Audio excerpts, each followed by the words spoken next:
দর্শক, ভোররাতে রাজধানীর বনানীতে ৩৬০ ডিগ্রি সীসাবারের তৃতীয় তলার সিঁড়িতে রাহাত হোসেন রাব্বি নামে এক যুবককে ছুরিকাঘাতে হত্যা করা হয়েছে। বিষয়ে খোঁজখবর রাখছেন আমার সহকর্মী রাব্বি সিদ্দিকী। ঘটনাস্থল থেকেই তিনি আমাদের সঙ্গে যোগ দিয়েছেন।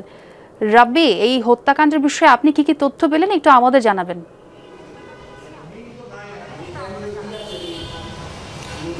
গতকাল ভোর রাতের ঘটনা এবং ঘটনার পরপরই এই বারে পুলিশের যে টহল টিম, তাৎক্ষণিকভাবে সেই টহল টিম এখানে উপস্থিত হয় এবং প্রায় মৃত যে ভিকটিম তাকে হাসপাতালে পাঠানো হয়। প্রথমে কুর্মিটোলা হাসপাতালে পাঠানো হয় এবং সেখান থেকে চিকিৎসকরা মৃত ঘোষণার পর তাকে ঢাকা মেডিকেল কলেজ হাসপাতালে পাঠানো হয়।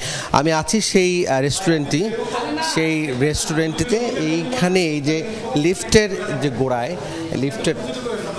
লিফটের গোড়ায় এখানে কিন্তু এখনও রক্তের যে ছোপ ছোপ দাগ সেটি আছে, এখনও আলামত আছে। এখানে আছে আইন শৃঙ্খলা বাহিনীর সদস্য, তারাও কিন্তু এই ভবনটিতে আছে, তদন্ত করছে।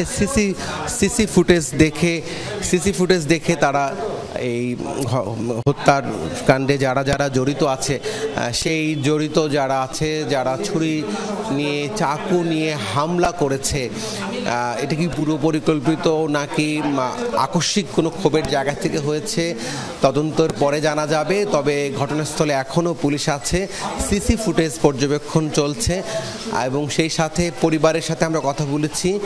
হাজারীবাগে ছেলেটির পরিবার, রাব্বির পরিবার থাকে, তারা এরই মধ্যে ঢাকা মেডিকেল কলেজ হাসপাতালের মর্গে আছে। আমরা আরও বিস্তারিত তথ্য জানার চেষ্টা করছি এবং সে তথ্য আপনার কাছ থেকে জেনে নেব। ধন্যবাদ যোগ দেওয়ার জন্য।